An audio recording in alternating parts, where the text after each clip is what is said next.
अंदर बुलाए।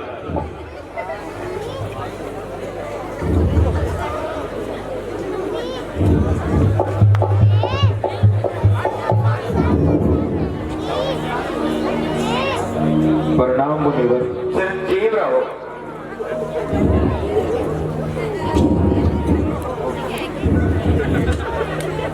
मुनिवर आसन ग्रहण करें।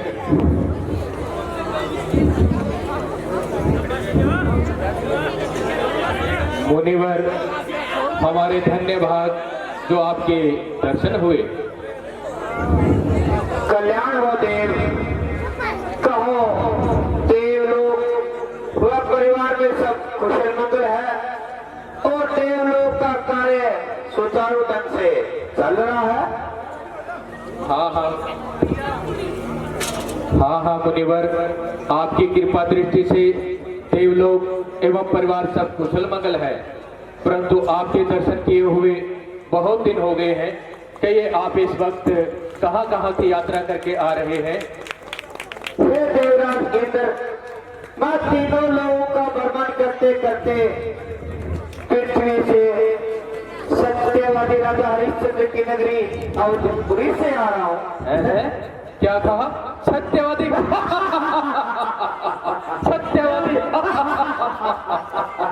और वो भी पृथ्वी लोक पर? हाँ देवराज इंद्र, सत्यवादी राजा हरिश्चंद्र।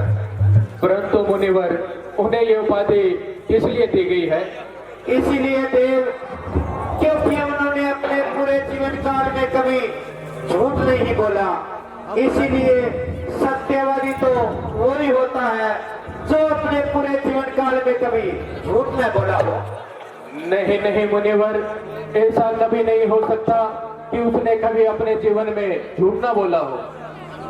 महाराज, ऐसे मनुष्य तो बहुत है जो अपनी जिंदगी में बहुत कम झूठ बोलते हैं, परंतु ऐसा मनुष्य पूरी पृथ्वी पर ढूंढने से भी नहीं मिलेगा जिसने अपने जीवन में कभी झूठ न बोला हो।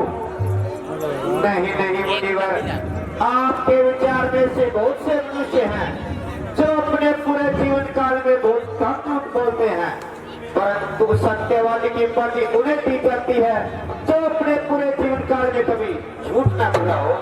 एक मैं क्या, कोई भी बुद्धिमान व्यक्ति इस बात को स्वीकार नहीं कर सकता। नहीं मुनिवर, आर्ट को आरसी क्या, पढ़े लिखे को फारसी क्या।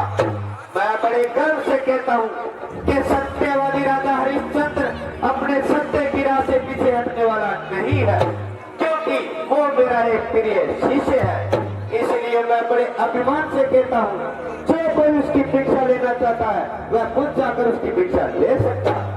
अरे मुनिवर, रहने दीजिए और परीक्षा का नाम मत लीजिए। क्यों परीक्षा का नाम लेकर उस बेचारे की जान संकट में डालना चाहते हैं आप? नहीं मुनिवर, मैं बड़े अभिमान से कहता हूँ, एक बार नहीं बल्कि 100 बार घुमा लीजिए। सत्यवादी राजा हरिश्चंद्र अपने कठिन से कठिन परीक्षा देने के लिए हर समय तैयार है। मुनिवर, कहीं ऐसा न हो कि आपका भी बात टूट कर यही रह जाए। अगर मैं परीक्षा पर उतर आया तो वो क्या उसके फरिश्ते भी झूठ बोलेंगे।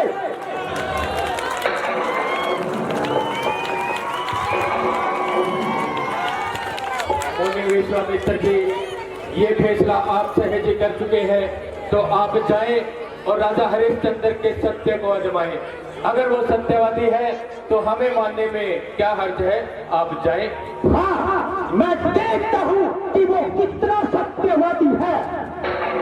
नहीं मुनिवर, अगर वह अपनी परीक्षा में असफल होता है तो मैं मेरे पूरे जीवन का सब आपको अर्पित कर दूंगा, परंतु वह अपनी परीक्षा में सफल रहा तो अगर वह अपनी परीक्षा में सफल हुआ तो मैं मेरी की हुई सारी तपस्या त्याग दूंगा और हरिश्चंद्र की जय जयकार करूंगा, और इतना ही नहीं पूरे संसार में उसकी सच्चाई का वर्णन करूंगा। हाँ मुनिवर, जाइए मुनिवर, जाइए और राजा हरिश्चंद्र के सत्य को आजमाने में अपनी पूरी बल बुद्धि का इस्तेमाल कीजिए।